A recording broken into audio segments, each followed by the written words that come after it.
Bienvenue sur Radio Espace Guinée et sur Espace TV. Merci de votre fidélité. Vous nous regardez un peu partout à travers le monde. Vous nous écoutez via notre application Adafo Média que vous pouvez télécharger bien évidemment sur vos smartphones. C'est un plaisir de vous retrouver pour vous aider à décrypter l'actualité guinéenne, africaine et internationale. Merci de nous écouter via nos antennes régionales. Vous le savez, vous nous écoutez à Boké sur Radio Espace Kakandé, à Mamou sur Radio Espace Mamou et à Kindia, la capitale des agrumes. Vous nous écoutez sur Radio Espace Kania et du côté du Fouta, vous nous écoutez sur Radio Espace Fouta et à Kankan dans le Nabaya, vous nous écoutez sur Radio Espace Kankan, sans oublier la Guinée forestière, vous nous écoutez sur Radio Espace Forêt. Vous le savez, l'émission interactive, vous pouvez interagir au sujet ici développé en nous écrivant au 657 39 13 13. Vous pouvez le constater, le numéro est juste affiché en bas de votre écran et si vous êtes à l'international, vous pouvez ajouter juste l'indicatif de la Guinée, le 00224. Si vous êtes plutôt X, vous pouvez nous écrire au hashtag espace GG ou au grande gueule espace TV sur Facebook. Nous nous ferons le plaisir, bien évidemment, de relayer vos différentes réactions dans la deuxième et la troisième partie de l'émission. Vous le savez, hein, l'actualité, c'est la nomination du nouveau gouvernement. L'équipe dissoute, c'est une réalité reconduite à 48%. Nous en parlons ce matin avec les chroniqueurs. Photographie de la nouvelle équipe retenue, arrivée, départ. Les GG décryptent l'actualité ce matin et puis nous parlerons bien évidemment du pourcentage des femmes qui baisse à 20%. Première contre-vérité du Premier ministre Baouri alors qu'il avait promis 30% exactement du côté de Kindia. Le 8 mars, vous vous rappelez, c'était la journée internationale des droits des femmes. Que s'est-il passé pour que les 30% ne soient pas respectés? Les grandes gueules donnent leur point de vue ce matin, bien évidemment, et puis nous parlerons des changements attendus, les qualités de certains nouveaux ministres. Pénurie d'électricité, nous ne passerons pas à côté, bien évidemment, le gouvernement en quête de solutions. Nous écouterons un extrait, bien évidemment, du Premier ministre. Et puis, affaire Ami Conté, Charles Wright, nous en parlons également ce matin. Le délibéré attend toujours Maître Fodé Kaba Chérif, avocat d'Aminata Conté, la journaliste qui est incarcérée à la maison centrale. Nous en parlons ce matin.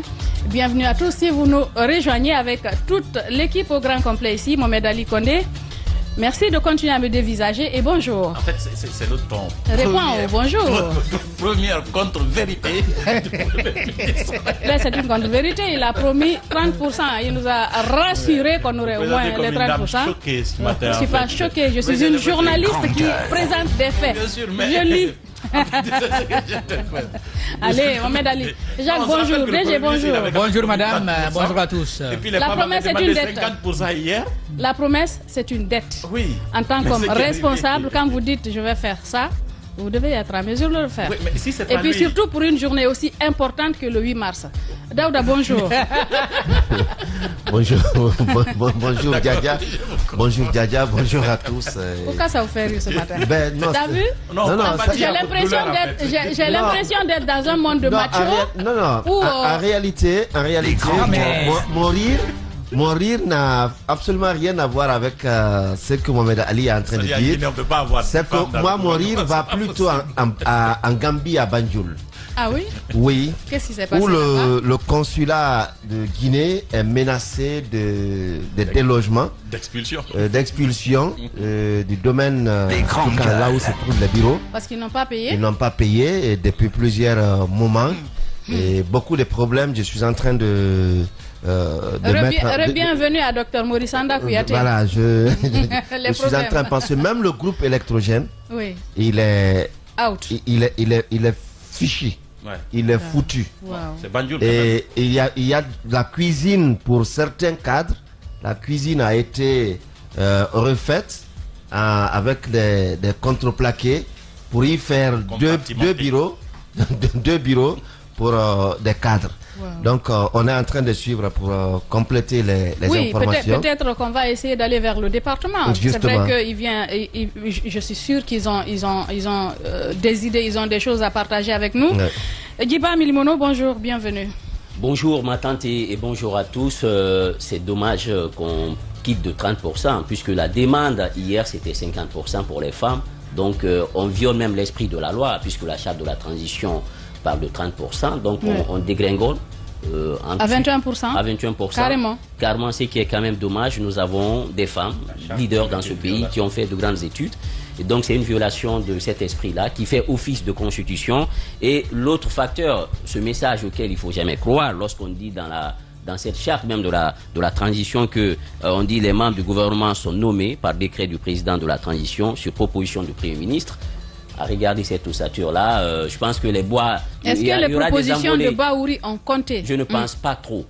Parce que les envolées de bois vert ce matin à son endroit, je pense que peut-être, on préfère, il a promis, il n'aurait pas dû peut-être prendre la parole dans l'espace public, le dire, mais je trouve que c'est déplorable. On aurait voulu avoir autant de femmes dans ce gouvernement, puisque si vous regardez les statistiques, aujourd'hui c'est 52% de la population. Au-delà même des statistiques, il y a des compétences, nous avons des valeurs sûres, il y a quand même une quintessence d'intellectuels au sein des femmes. Grandes gueules. Nous avoir dans ce gouvernement, mais c'est déplorable.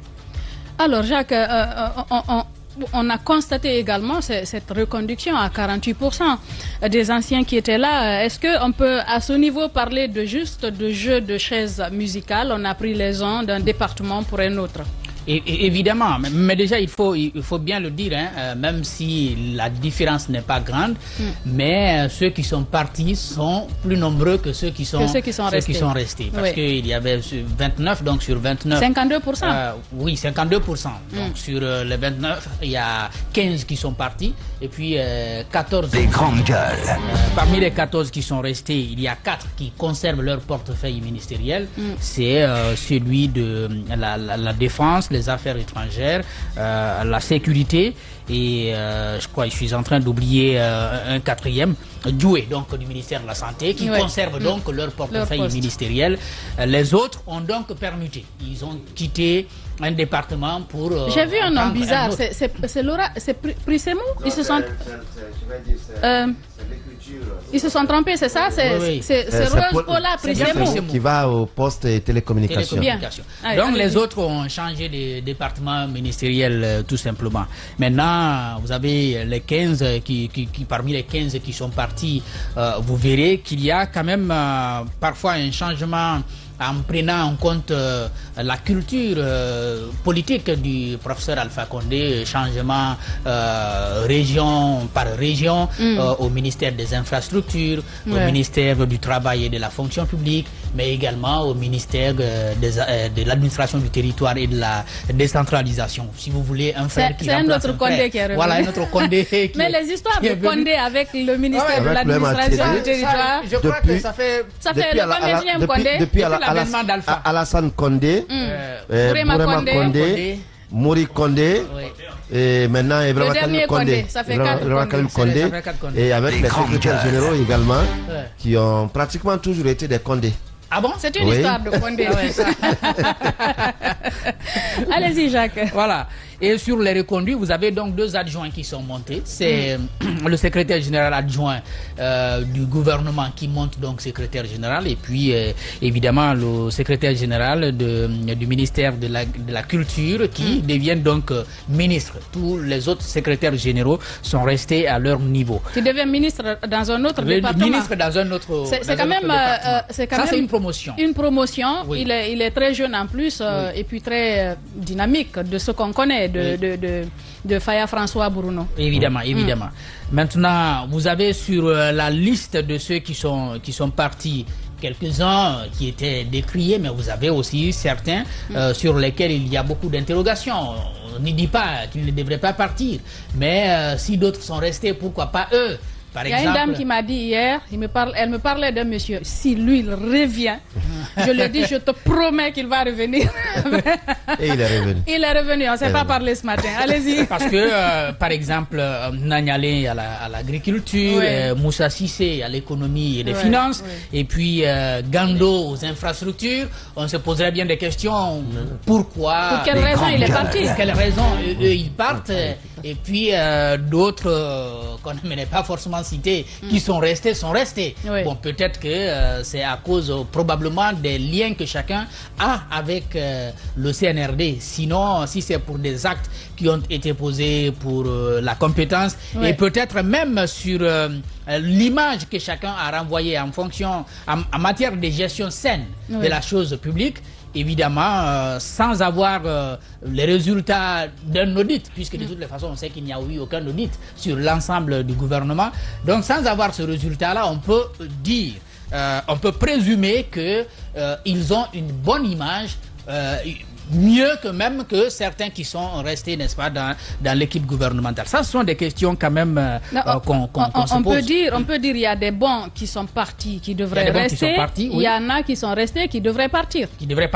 Justement. En tout cas, c'est bien entendu ce qu'on a dit. Mais comme on le savait aussi parce qu'on n'est pas naïf, on sait que si on n'était pas arrivé à avoir un gouvernement d'ouverture, à l'issue des consultations que le Premier ministre allait nommer, allait mener, évidemment, il faut dire que le gouvernement qu'on devrait avoir, c'était le gouvernement du CNRD. Et celui qu'on a eu hier, c'est le gouvernement du CNRD. À part entière, on n'a pas accepté de s'ouvrir et d'aller puiser ailleurs. Vous voyez, Keyamou qui devient ministre, donc ça ne vous pose aucun problème. Vous savez pourquoi il est devenu... Ça a porté finalement son combat. Donc, ça a porté son combat. Et puis d'autres qui sont nommés, vous verrez que la plupart sont des gens qui étaient déjà dans le système.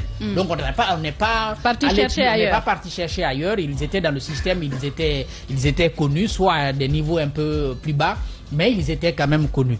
Le nommé Fassine Silla, quand il y avait du bruit autour du choix du Premier ministre, son nom était venu. Il semble qu'il était sur la liste de ceux qui étaient consultés pour être nommé Premier ministre. Donc, à défaut d'accéder à un poste supérieur, il se contente donc du ministère du budget.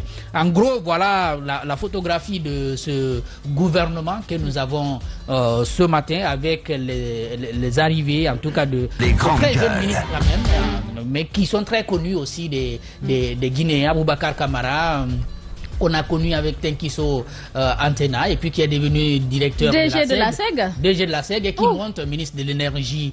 Donc j'ai parlé au ministre avant-hier, ça me rend compte qu'il a c'est ça, hein? Souvent vous parlez au ministre ici, après le décret sort. Et Fana Souma, l'ancien des anciens de la RTG. C'est un doyen, hein? Donc un doyen, mais qui a suivi tout le chemin, hein? C'est ce qu'on dit. Qui a gravi tous les échelons. Qui est parti de reporter, rédacteur en chef adjoint, rédacteur en chef, ensuite directeur général adjoint. Maintenant, c'est rarement arrivé. C'est Hadja Aïssatou Bella, je pense, qui a fait ce chemin-là aussi, qui a gravi tous les échelons avant d'occuper le doyen Yassine. Yassine aussi, et je crois Justin Moral Junior aussi. Justement, voilà. Bon, lui, il est parti de la culture pour être directeur général de la RTG avant de devenir plus tard ministre de l'information. Donc, c'est donc Fana Souma qui vient s'ajouter à cette liste-là. Et puis, évidemment, Moussa Moïse Silla, notre ancien collègue donc, qui était jusque-là directeur de la communication et de l'information de la présidence de la République, qui va donc à la place de Bill Dessam à la culture, au tourisme et à l'artisanat. Le département est cité en dernier, mais il faut qu'on soit conscient, c'est un grand département. Je ne sais pas pourquoi on a tendance souvent à le reléguer au dernier rang, mais c'est un département stratégique aussi. Ailleurs, c'est pris très au sérieux, et j'espère tout simplement qu'avec Moussa Moïse, on va connaître de nouveaux engagements et de nouveaux actes.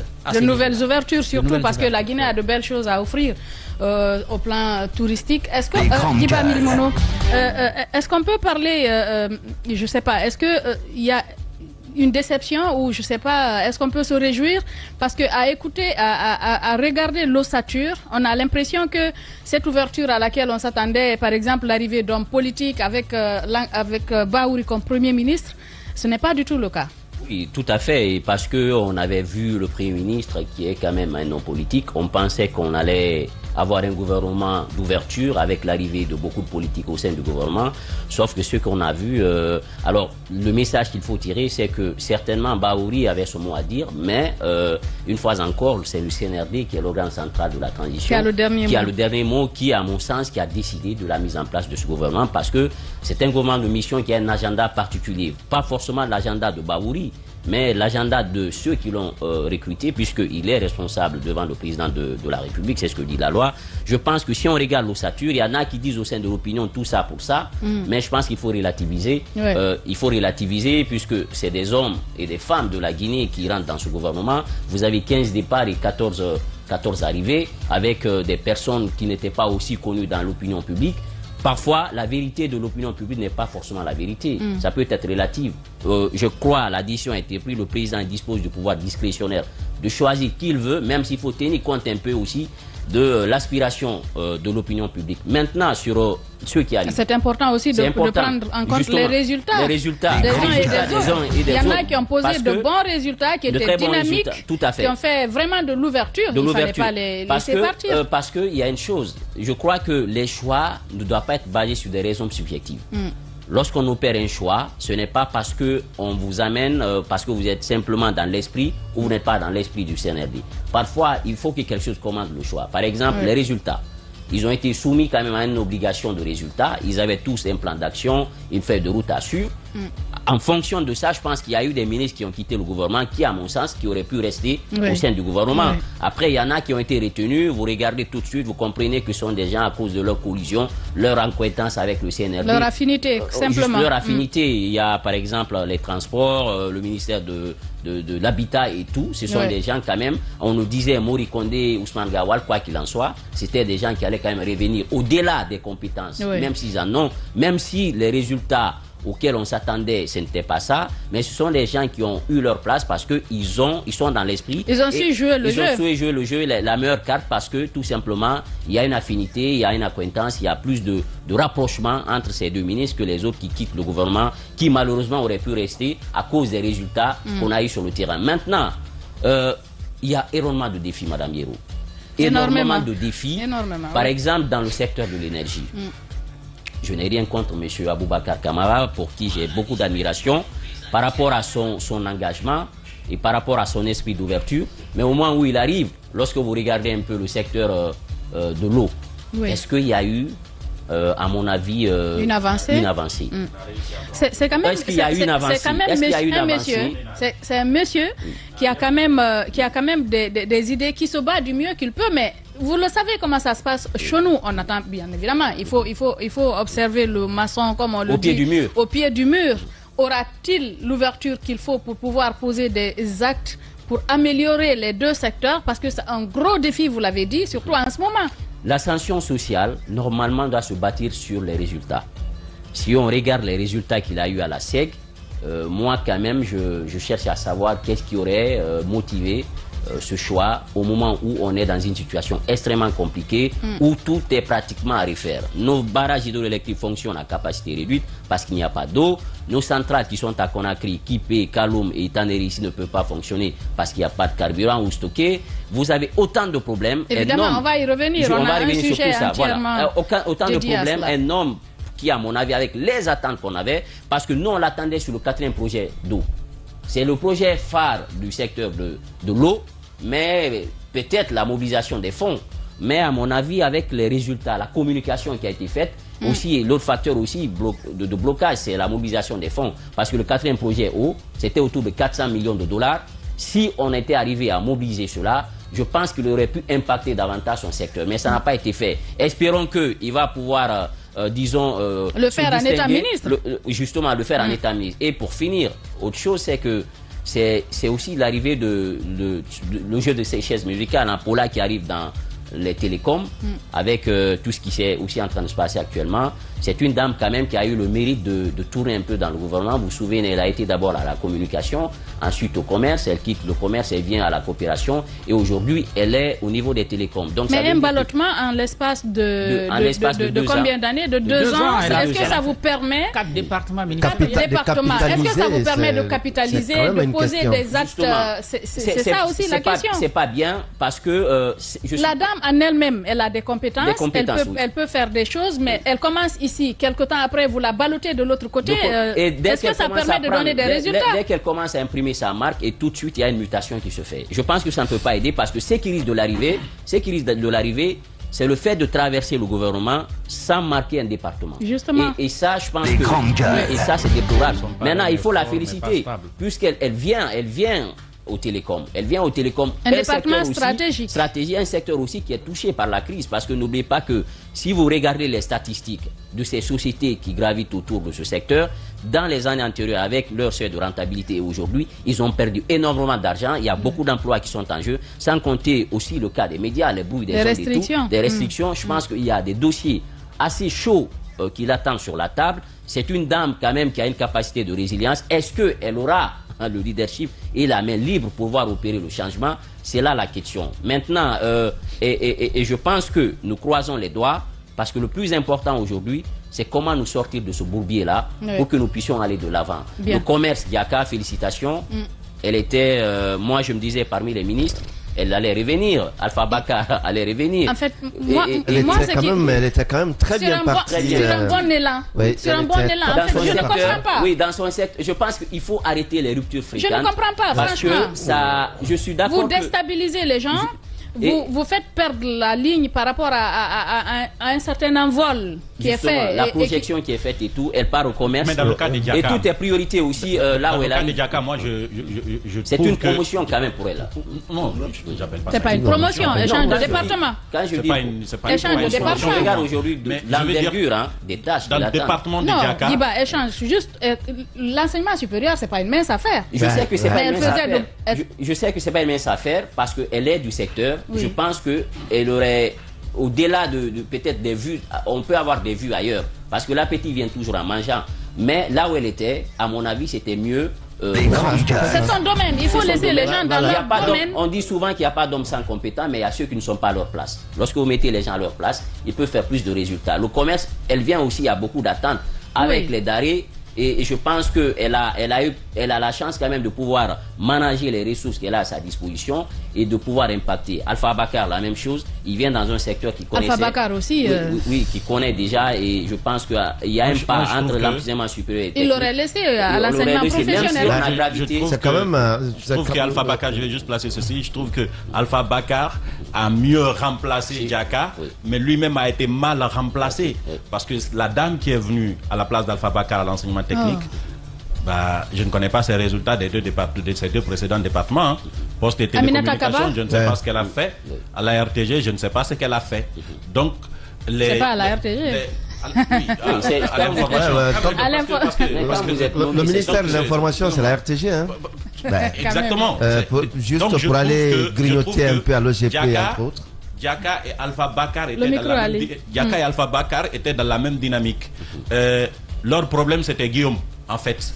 Parce que c'est lui qui était entre les deux. Donc, regardez, observez les réformes au niveau de l'enseignement supérieur. Vous retrouverez presque la même chose au niveau de l'enseignement technique. Les paiements des primes, les plateformes, la digitalisation, etc.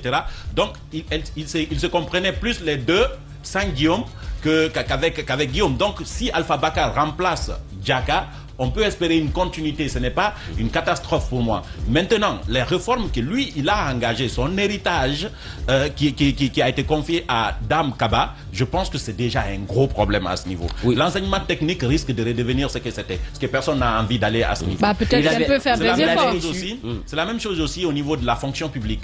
Je trouve que Julien était sur une bonne dynamique et que quelqu'un... C'est pas l'avis des syndicalistes.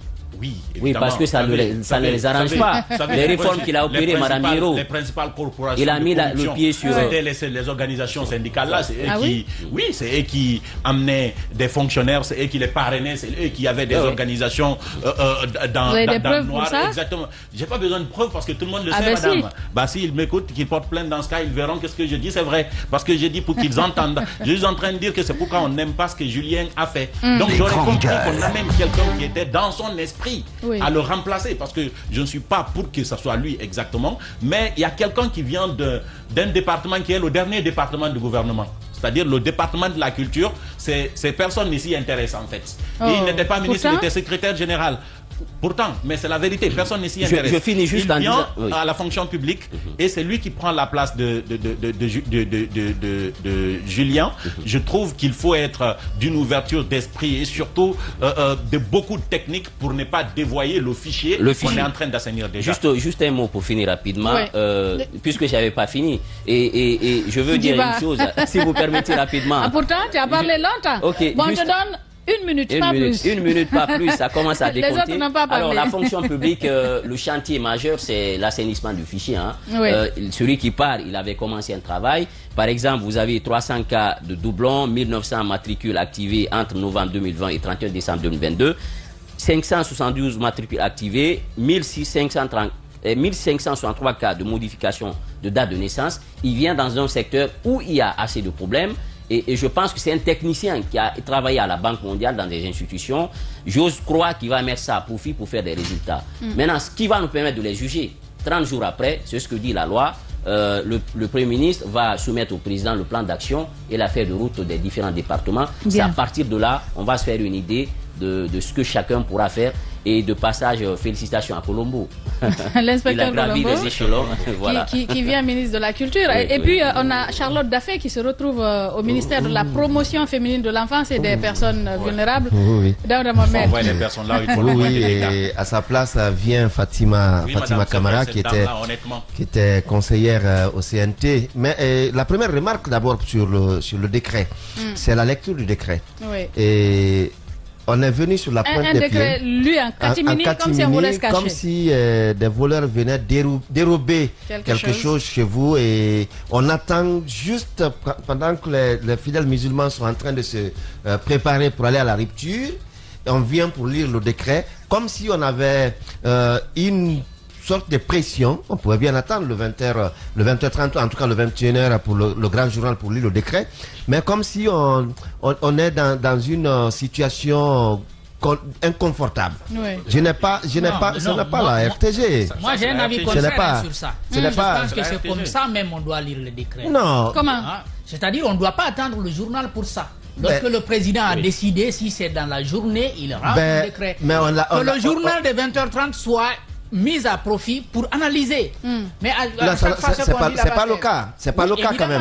C'est pas le cas. On n'analyse pas. On nous a habitués avec ça. Voilà. Mais j'ai dit. C'est la RTG qui a tout mélangé en fait. Parce qu'ailleurs, à l'heure de la prière. Vous avez vu comment ça s'est passé quand même. Vous avez vu comment ça s'est passé. Je sais comment ça s'est passé. Ils sont arrivés 2 minutes ou 3 minutes, 2 minutes seulement. Et l'appel à la prière qui vient. Qui interrompt, on interrompt le décret, on va à l'appel à la prière, pendant que les gens sont en train de prier, le décret se poursuit, maintenant après ça revient comme un truc, j'ai pas trop compris, peut-être que Jacques a son avis là-dessus, et on peut le faire en catimini, il n'y a pas de problème. Mais c'est que... Peut-être que la RTG avait reçu le PAD bien avant. Je pensais pas que tu liais ça à la prière. Non, si c'est par rapport à la prière. Non, c'est par rapport à la prière. Parce que moi, j'ai eu l'impression J'ai eu l'impression qu'on se cachait pour lire le décret. Si tu permets, est-ce que la RTG a peut-être reçu le PAD bien avant et qu'ils ont décidé de... Non, mais c'est le cas le plus souvent. Mais si c'est le cas, ils ont mal choisi le timing de commencer, interrompre et reprendre. Soit ils le faisaient avant. Ou après. Il le faisait après. Mais commencer à interrompre et après revenir encore, j'ai vraiment pas compris cela. Alors, on a une propre machine ici quand le moment arrive, automatiquement ça fait sauter. Puis si vous avez déjà programmé autre chose, ça vient. C'est ce que j'ai compris dans ce qu'ils ont fait. Parce que vous voyez... Non, mais il devait savoir au préalable que il y a quand même l'appel qui venait. Je pense fortement qu'ils avaient mal programmé. Pour aller maintenant sur... Ils ont pensé qu'en 12 minutes, on pouvait finir de lire le décret. C'est ce que Daouda essaie de dire. Si on peut l'écouter, s'il te plaît. Allez-y. Donc, pour aller maintenant sur les arrivées, vous savez, il y a quand même... Bon, comme on a dit, la jeunesse, on voit quand même cette jeunesse qui de plus en plus revient, parce que même le secrétariat général du gouvernement, Benoît Kamano, qui arrive, est un très jeune par rapport à ceux qu'on a connus. Benoît Kamano, oui, il était dans le secteur privé, je crois. Il était dans le secteur privé. D'abord, il était au télécom et dernièrement, il était l'adjoint de Siké. Voilà. Alors, il vient secrétaire général de ce côté. Et on peut bien s'interroger sur ce que Aboubacar Kamara peut apporter, comme l'interrogation que pose ici Djiba Milimono. Mais je crois qu'il a été celui qui a présenté le tableau réel des problèmes liés à la desserte en eau en Guinée. Il y a eu beaucoup qui l'ont précédé, mais Aboubacar Kamara, à son arrivée, il a réussi à présenter le véritable problème de la desserte en eau en Guinée. Il a fait le diagnostic. Il a fait le vrai diagnostic, ça a été présenté, mais le directeur général... Et il faut bien qu'il y ait des fonds qui soient mis à sa disposition, parce que quand le tableau a été présenté, quand le diagnostic a été fait, ce qu'il fallait pour répondre au problème a été également présenté. Est-ce qu'il a eu la possibilité de recouvrer ce qu'il demandait? Ça, c'est une question aujourd'hui à poser. Oui. Mais on a quand même vu un directeur général beaucoup plus présent sur le terrain, sur le terrain, à connaître les problèmes et voir comment résoudre les problèmes, et que celui qui restait le plus au bureau. Il était tout le temps sur le terrain. On a vu, c'est avec lui quand même, on a vu des robinets, beaucoup de robinets dans certaines préfectures qui ne donnaient plus d'eau depuis des années, mais à son arrivée, ces robinets ont commencé à fonctionner. Il y a certaines préfectures, c'est à son arrivée que la SEG a repris service dans ces préfectures. Je crois que ce sont des acquis à ne pas négliger de son côté. Et maintenant, au ministère de l'énergie, de l'hydraulique, qu'il arrive là, avec tout ce qu'on sait comme problème aujourd'hui, parce que le Premier ministre lui-même, il a dit, sur ce qui concerne exclusivement l'électricité, on l'a écouté hier, le Premier ministre Baouri, ce n'est pas un problème qui peut se résoudre tout de suite. Oui. Et il y a des problèmes à ces niveaux. Et comment ces problèmes vont être résolus? Je crois que les travaux, comme il l'a annoncé, les travaux avec les techniciens, entre autres, et techniciens de main et techniciens financiers, tout cela est en étude aujourd'hui pour savoir comment y répondre. Mais il arrive avec des défis. Il trouve des défis. Et comment il va s'y prendre avec le management que lui-même il va impulser de ses côtés. Ça, on verra bien comment tout cela peut donner. Maintenant, de l'autre côté, on a vu ces changements de chaises. Et le ministre qui était à l'urbanisme, qui vient à l'administration du territoire, et puis Mori Kondé qui va à un autre poste. Il faut un changement de chaises de ce côté. Un jeu de chaises musicales. Et vous savez, le souci, on s'est posé la question la dernière fois dans ce studio, ce département, le ministre qui y était, qui ne parle jamais, et qu'est-ce qu'il a vraiment réussi? Qu'est-ce qu'il a vraiment réussi dans l'urbanisation? Qu'est-ce qu'il a réussi dans la récupération des domaines spoliés de l'État? Parce qu'on a vu beaucoup d'actions sur le terrain, beaucoup de casses. Et ça, c'était bien avant lui. On a vu autant de Ousmane Gawal. Il y a eu des récupérations de domaines et beaucoup de casses. Mais à son temps, par exemple, vraiment Khalil, il y a eu moins de casses. Et on n'en a pas assez entendu sur les domaines récupérés. Le domaine spolié de l'État qui ont été récupérés, on n'en a pas assez entendu. Lui-même, il était moins bavard au point qu'on ne saisissait pas réellement ce qu'il faisait comme action sur le terrain. Et maintenant, il faut bien féliciter ceux qui arrivent, ces nouveaux jeunes qui arrivent, notamment Fatima qui quitte conseillère au CNT, le CNT pour la pêche. Et puis, Félix Lama, hein?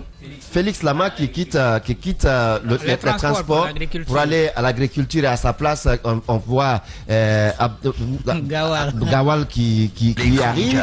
On a aux travaux publics Gando qui va conseiller technique au rang de ministre parce que son décret a été lu, et dans le journal de 20h30 son décret a été lu juste après. Juste après. Pourquoi ils l'ont enlevé? C'est la question. Conseil technique à la présidence. Conseil technique chargé des travaux publics à la présidence au rang de ministre. Oh, c'est quand même pas bien. C'est le second ministre. C'est quand même pas il est bien. remplacé par Mamadou Abdoulaye Diallo. Mamadou Abdoulaye Diallo, personnel du général Amara. Effectivement. Alors, ce que je n'ai pas compris, les autres l'ont dit tout à l'heure.